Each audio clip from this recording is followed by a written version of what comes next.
आजच्या व्हिडिओमध्ये आपण माइंड रिफ्रेशिंग लिंबू सरबत बनवणार आहोत। हा लिंबू सरबत तुम्ही एकदा जर पिलात तर तुमचं माइंड नक्कीच रिफ्रेश होणार।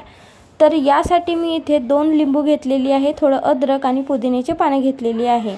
आता आपल्याला हा अद्रक त्याचबरोबर पुदिन्याचे पानं आणि थोडा जिरा टाकायचा आहे। त्याचबरोबर आता आपल्याला चवीनुसार साखर तुम्ही तुमच्या चवीनुसार कमी जास्त करू शकता। मी इथे 2 ग्लासच्या हिशोबाने 2 चमच साखर टाकलेली आहे। त्याबरोबर अर्धा चमचपेक्षा कमी मीठ टाकलेले आहे आणि 3 काळ्या मिऱ्या। आता यांना पेस्ट करून घेऊया। बघू शकता आता हा पावडर तयार करून घेतलेला आहे। यामध्ये 2 ग्लास लिंबू सरबत तयार होत आहे।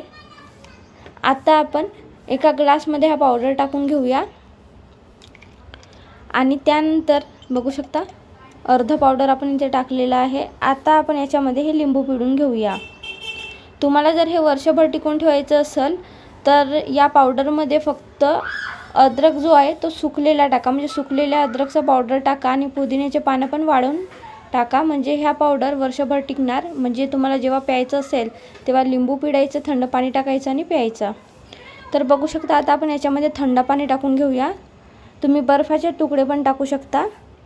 आणि आता आपला लिंबू सरबत एकदम रेडी झालेला आहे, बघू शकता तुम्ही। आता आपण याला थोडं मिक्स करून घेऊया। खूपच रिफ्रेशिंग वाटतो हा लिंबू सरबत। आता आपण याला थोडं मिक्स करून घेऊया। प्यायच्या आधी असं मिक्स करून घ्यायचं आणि त्यानंतर प्यायचं। आणि आता जो उर्वरित पावडर आहे याचा पण आपण 1 ग्लास लिंबू सरबत आणखीन बनवू शकतो। 1 लिंबू पण आहे।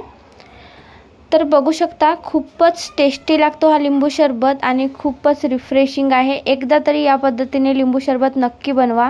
आणि जर हा व्हिडिओ तुम्हाला आवडला असेल तर व्हिडिओला लाईक, शेअर, कमेंट आणि चॅनलला सबस्क्राईब करायला विसरू नका।